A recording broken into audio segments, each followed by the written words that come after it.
Going on. Okay. I would like to introduce you to Michelle Lucas, who is the founder and president of Higher Orbits. But before Michelle began her not-for-profit, which has done so much good, she's already performed 8 launches of payloads for middle school and high school students. And I have to say, I've been a judge for some of these projects, and they're mind-blowing in how amazing they are at that level of education. But she worked for 10 years at NASA, primarily on station, but also in flight control, well, station for flight control operations and planning, but also training astronauts. So she's got a very varied appreciation for the field and also for the opportunities that STEM education and really bringing in an ever-increasing pipeline of young and responsible space workers, the responsibilities and the joys that entails. And I can think of nobody better than she to close this conference here at the University of Texas in Austin, and right before our first networking, speed dating, student-driven event, which will happen during the reception. So, are you ready?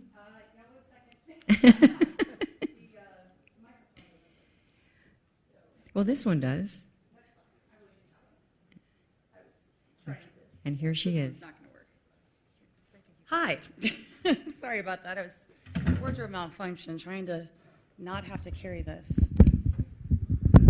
So now for something completely different. As Diane said, my name's Michelle, and I'm here to tell you that I know not much about space traffic management other than what I learned this week. So thank you all for sharing with me. It's kind of ironic to me that Diane has asked me to give a keynote that is very out of the box for this event, given that my whole job right now is working with students to get them to think of ideas that actually fit inside a box. And I'll explain to you more what I mean about that. But I think there's one thing we can all agree on, and I'll tell you what, it was so fun to get to see a launch here with all of you. Space is inspirational. There are 2 things, as far as I'm concerned, that inspire students: space and dinosaurs. And I know absolutely nothing about dinosaurs, other than that Sue the T-Rex from the Field Museum tweets, and she's hysterical. And so I go with what I know: space. All of you in here are connected to the space industry in some way. I bet you have a moment that you can put your finger on that inspired you. Anybody want to share? Anybody have a moment that really said to them, I want to be part of the space industry? I don't bite. I promise. Nothing? Okay, well, I'll share mine. I'm a little girl from the south side of Chicago who no one in my family had been to college. 7 years ago, the percentage of students who went on to post-high school education in my county was 17%. And yet my grandmother, who didn't even finish high school, somehow had the foresight to call me inside to watch a very special event. And no, it was not the moon landing for me, though the students I work with are convinced that surely I was alive during that time, and I had to have been alive when the first person went into space. But it was the STS-1 launch. I watched this, and from that moment, that was it. That was what I was going to do. I was going to work in the space industry. And I told every person I could find that that was what I was going to do. And I got some very mixed reactions from folks. I got the, and I know Chris well enough that I can do this, I got the, oh, that's so cute. Aw, yeah, she'll want to be a veterinarian or something, and she's never going to really work for NASA. But it never changed for me. And it wasn't until I was an adult that I realized that all the things that I thought I was weird for as a kid, the thing that was the strangest about me was that I found my passion when I was 3. Most other students, they're struggling to find what do they do? What do they want to do next? Okay, I'm interested in something, but is that really what I want to do with the rest of my life? Space can serve as such an inspirational platform for not just engineering jobs, not just science jobs, but just about every job that's out there. I like to tell people that you don't actually have to really be a rocket scientist to work in the space industry. Don't get me wrong, it's great to be a rocket scientist, and you all are incredible. I sat last night with a couple of friends who I'm like, wait, this is a Big Bang episode. Dr. Michelle. Okay, cool. It's just like the Dr. Wallowitz. I bring this up because I suspect all of you have the ability to impact a student somewhere more than you might realize. So, as Diane said, I have been a space geek my whole life. This is me at space camp. I put these pictures up here because this was a pivotal moment in my life. Maybe none of you experienced this, but believe it or not, I was really not popular when I was in high school, and it was largely because I was a geek. I wanted to talk about orbits and rockets, and I mean, not space traffic management, for crying out loud. We were only launching a few things a year at that time, but I was weird, and I didn't fit in. And going to space camp changed my life. I had never met an engineer. When I told people I was going to be an engineer, my brother told people I was going to go drive trains because that's what he thought. I mean, admittedly, it didn't help that I went to school at Purdue University for a while, whose mascot is a Boilermaker. So that's, that was for some interesting conversations, even at the family dinner table. But as we talk about collaboration, and we talk about collaborating at a global level or at a government level, or even peer-to-peer, there's a group that I would encourage you to start trying to collaborate with sooner than later. And it's the future STEMists and explorers that find space inspirational. So I went and I worked at NASA after, having my eyes on the stars, and I got to do all those things that Diane said. I was fortunate enough to work with the astronauts that are here today. Worked for the International Space Station in mission operations for 12 years, and the closest I had to deal with space traffic management was making sure 2 crew members didn't run into each other in the US lab or something like that. And then I started doing some consulting and working with other organizations. And I started to work with students. And some of you, I guarantee, because I might have been thinking the same thing if I wasn't doing it. Some of you might be sitting here right now going, oh, yeah, the idea of working with high school students, I'd rather deal with Congress, or I'd rather deal with the lawmakers or policymakers.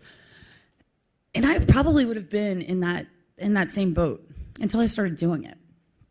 And so I left my technical career, which shocked everybody, including my mother, who pointed out that, my job came with a paycheck that showed up every other Friday. And I was going to do something crazy like start a company that was going to be not only just a company, a nonprofit company. She's like, okay, I don't have a college education, but you realize this is kind of crazy. And I'm like, yeah, I know, but let's just see how it goes. And so I started Higher Orbits, which is a 501c3 whose mission is to use space to engage kids in STEM. And our flagship program is called Go for Launch. We actually run one here in Austin every year. We will run one again this year in partnership with St. Edward's University. And high school age students get to work with an astronaut for the entire event. Not 40-minute talk, 12 questions and out the door. They serve as mentors and as someone who you can ask, what's it like to go to the bathroom in space? Or, hey, do I want to go to UT or that other Texas school? And to watch them have those conversations is really pretty magical to me. We have a wide variety of astronauts that support us, and we try and make sure we bring in other scientists, engineers, artists, anybody who is tangentially associated with STEM or space in any way. And part of why I bring this up to you is that I'd love to have some of you come talk about the things that you do. Because here's the thing, we all have a different journey. My journey is different than your journey, is different than her journey, is different than his journey.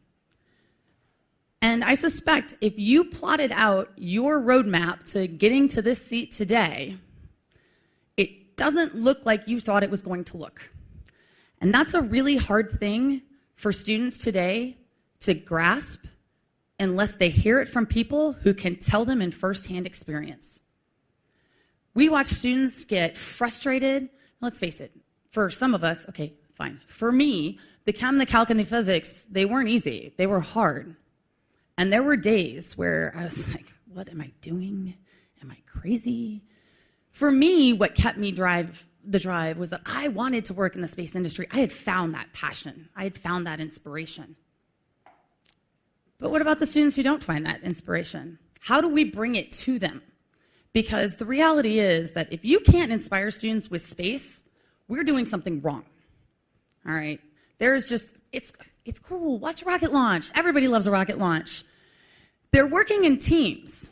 Now, I am going to make you raise your hands. How many of you in high school love to work on a team? Yeah, see, exactly. Guess what? Teenagers haven't changed. When you tell them you're going to work in a team, they're like, I can do it better myself. I'm like, that's cute. That's not how the world works. Progress through collaboration. And so from the word go, we work on communication, teamwork, and leadership. And it's really inspiring to me to watch kids who come in not knowing each other, by the end of even just 2 or 3 days, be working as a very cohesive team. Students who would start off talking like this when they introduce themselves can stand up in front of the room of all of their peers and their parents and present.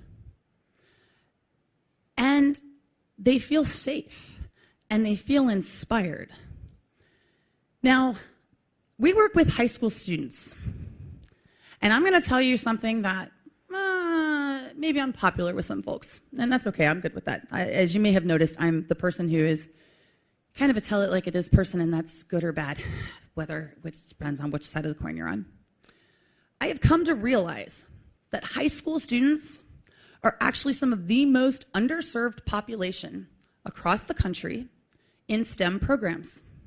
There are some amazing ones out there, don't get me wrong. There's TARC, there's FIRST Robotics, there's Zero Robotics. But the majority of programs are targeting elementary and middle school kids because there's this impression that, well, if we don't get to them by the time they're in elementary or middle school, we're not going to get them. We're going to lose them. And so the programs that exist largely for high school students at this juncture are programs that me, myself, and I, even as a space geek, I'd have found scary. Coding still scares me. I don't understand that stuff. What the kinds of things that TS does, I'm like, huh? Okay. So providing programs to high school students, providing mentors that look like them, have had interesting journeys, that maybe there's something that resonates with them. This is one of the ways we can collaborate to bridge the STEM gap that we have. I don't think there's anyone in this room that will disagree that we have a shortage of students studying STEM, continuing to study STEM, and then going into a career in STEM. I get so disheartened, and so here's Michelle's soapbox. Hop on my soapbox here. I'll have a conversation with somebody, and they'll say, oh, well, that sounds like a cool program. But we're really only into programs for middle school kids, because if we don't get them by the time they're in middle school, we're not going to get them. So I'm going to tell you a story, and then I'm going to share a video with you. There's a gal whose dad was, I called him Mr. Cygnus, so you can pretty much guess which company he worked for. And she wanted to be a fashion designer. And she would be an amazing fashion designer. In fact, she would approve of my dress today. I know that for a fact. I checked with her. And that was what she wanted to do. She was so-so at science and math, but she liked fashion. Okay, that's cool. Even though her dad was an engineer, his attitude was, I want you to find your passion. She'd been to numerous rocket launches, which for most people is kind of the turning point of, oh, I saw a rocket launch, that's amazing.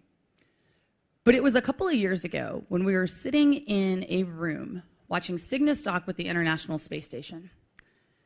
And it's not anything fancy that we were watching in the scheme of things. It was a couple of screens like this, watching the cargo ship dock from NASA television footage, which we could have watched at home, but we wanted to be there at Orbital ATK for it. And she looks at her dad and goes, that's cool. Wait, I want to do that.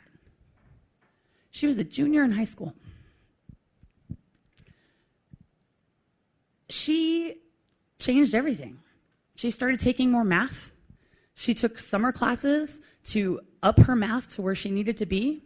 She's a sophomore with honors at Arizona State University studying aerospace engineering now. So tell me again that if we don't have them by middle school, we've lost them? How many kids are we losing because we choose to not engage the high school student who isn't a STEM superstar? Now, it's cheesy, but I am the queen of cheese and the queen of puns, as the students will tell you. I like to say you don't have to be rocket scientists to have fun at Go for Launch. And that is always our intention. We talk high level, we talk inspirational. Sure, we'll talk about orbits, but we're not going to start deriving equations or things like that, because the idea is to show possibilities and show ideas. Along the lines of, oh, I got to tell you guys this one. You guys like puns. I can already tell. So I love otters, and I'm a big believer that every good team, organization has a mascot. And I've realized that students love animals, and especially the idea of sending animals to space, which is one of the things they're not allowed to send in our experiments. And so we have two mascots, Geo and Leo, and this is a group that I certainly don't need to explain why they are named what they are named. They are both otters, and they love STEM because they want to go to outer space. See, I get a laugh from you guys. The kids look at me like, what, Michelle? That's a mom joke. But the idea is that space is fun, and we need to make sure that we're showing them that. So they're going to come up with an idea that fits in something that is about the size of a Kleenex box. Now, imagine what you would put into something the size of a Kleenex box to be tested in space. We've launched 8 experiments. We fly on Dragon and Cygnus. We will this summer fly, or not, sorry, this summer, sometime this year we'll fly on New Shepard. And because of collaboration and commercial space, it's changing the way science is done in space. We collaborate with a company called Space Tango to build these experiments, integrate them, and fly them to space. How many of you had science in space before you graduated from high school? Exactly. I mean, I would have loved to have. And this is an opportunity that we're offering these students. I want to show you a video of a young lady who, all honesty, if I had known what she was going to say, I would have paid a video crew to come get this in high def, beautifully done, but I had no idea what she was going to say at this conference that we were at 2.5 weeks ago. I just said, hey, Abby, can you come up and talk for a minute or two about your experience with Go for Launch and having your experiment sent to space? And she said, sure. And I'm very grateful that her mother, of course, mothers being mothers, because my mom would have done the same thing, got this on her phone.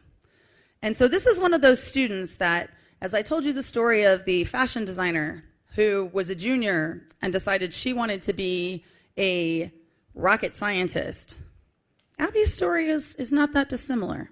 When I first met her, when I asked her what she wanted to do, she said, I don't know, maybe I'm a professional lacrosse player. Okay, I didn't know that was a thing for guys, nevertheless that there were women's professional lacrosse leagues, but that's awesome. People ask me how it is that I do what I do. I never worked a 40-hour week when I was at Johnson Space Center, but I also didn't consistently work 70-hour weeks, which is what I do now. And that's why. And I'm not going to tell you that all 1,147 students that we've had in our programs have this exact same story, because they don't. But I can tell you that the students that attend this program come out realizing there are options and opportunities that maybe they didn't realize. And we're not unique. There are hosts of wonderful STEM programs out there that are working to get students engaged. I highlight ours because, well, it's mine and I got the microphone. But I want to highlight all of them from the perspective of you can make a difference. Now, I know you're all busy. I get it. Trust me. But you have no idea how your story, your journey, your career might help launch a student who is unsure of what they want to do into a trajectory that can bring them to be part of our aerospace family. I mean, I think we can all agree it's a pretty awesome family, right? I mean, I like most of you better than some of my actual family members someday. I'm not going to lie. So we've had 8 experiments fly into space so far. The students are working to analyze the data. We're very fortunate that we have signed an MOU with the College of Arts and Sciences at Embry-Riddle, that these students are going to be paired up with college undergrads, grads, and professors to help get their research fully analyzed and published. Because here's the thing. Students come up with these amazing ideas, and they want to see it through, but they might not have the tools and the skill set yet because they have, oh, I should have mentioned this. You know how long they get to come up with an idea of the experiment they want to send into space? 4 hours. So you think about that tonight after you leave the conference and you leave the banquet. Chart out 4 hours and see if you can come up with soup to nuts how you would send an experiment into space. But I'll tell you what, they're better at it than we are from the perspective of their ideas they're not contained. They're thinking, well, why can't I do this? And I do my best to not say no, unless it's an animal, or they want to explode something, or it's something like arsenic, and then I have to say no. But we have a wide variety of students. We are organically 40% female, and we've run programs all across the country. I know I have a North Dakota new friend. We will be in Fargo, North Dakota next month. We'll also be in Gilbert, Arizona next month.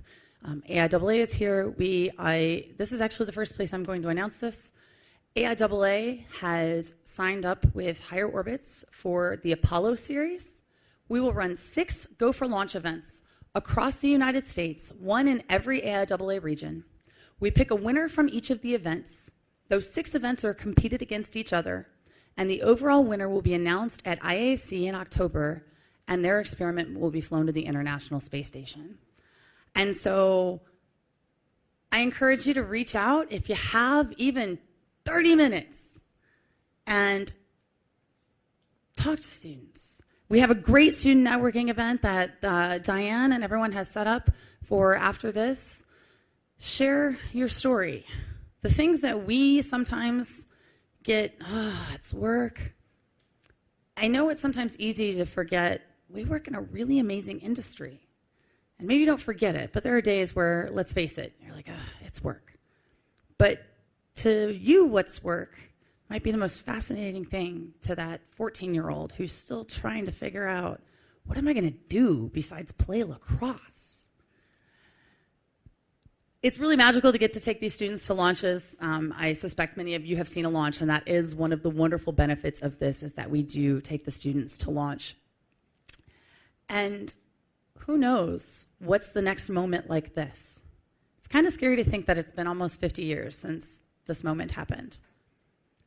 The Mars generation, as they're calling the under 25 or whatever that age bracket is, what's that moment going to be for them?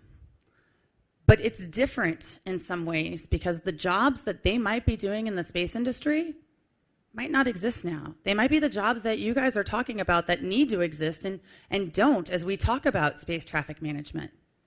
And I hope that my issue of dealing with space traffic management is that I have more student experiments than the International Space Station can handle. And that becomes my space traffic management problem, is determining when we get to fly our experiments to the space station. So I leave you with the simple thought that space inspires. Never lose sight of that. Tell your neighbors, tell your kids. We talk about policy, and so to take this away from students for just a second, tell your neighbor about what you do. Space isn't... You can create a professional website that looks stuff. Oh, there's that. And that was my cue to... there we go. Woohoo! We're good. So space inspires, whether you are 3, 13, or 93. My grandfather passed about a year ago. And one of the things I missed the most about him was, at least once a month, I'd get an email or a phone call saying, honey, did you see that satellite that's going to do, I didn't completely understand. Can you explain it to me, that satellite that's going to go to the moon or something? Because even at 93 and a half or 94, he was still inspired by space. So use that inspiration to help inspire the next generation of STEMists and explorers to becoming part of our family. Thanks for letting me share with you in my very out-of-the-box way for space traffic management.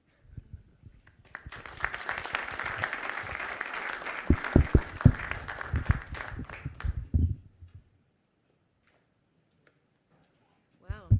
You know, you don't always end a conference on such an upbeat note, do you? And I have to tell you, it doesn't take a big investment of time and energy to help Michelle and her program out. I'm as busy as anybody. And I think, they have only like 4 hours to, come up with the idea. She gives you a proportionally small amount of time to judge all of these things as well. So the good news is you're like in and out really quickly, and it will, if you are a person who works with students and younger people, it reminds you of why you do those things. And if you're not, let me tell you, that will also keep you inspired. So I think we've had a wonderful conference.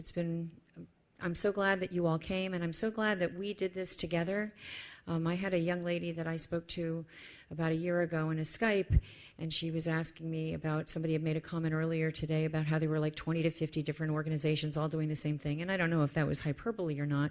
She said, what can we do? I said, what we can do is we can keep working together and be as inclusive as possible. And we can find the value in each of us. We can't be all places at all times. I mean, one person might know somebody and have a connection or be in the right time and place and be able to, have a breakthrough, an epiphany in communicating what our shared mission is. And somebody else can at the same time be somewhere else and doing the same thing. So we have a broader coverage if we work together, and if we don't try to be protectionist about it, but instead keep our eye on the prize. Stay inspired. We all got inspired. Stay inspired. So thank you very much. I am working with the gals. I have to shout out the UT Austin logistics team. Thank you so much. It was so much less stressful to do the conference this year than other years past. I mean, I still had an equal amount of 1 o'clock in the morning emails, and thank you. But yeah, they've been fantastic, and the Strauss Center has been incredible. I think we're going to have a really nice evening ahead of us.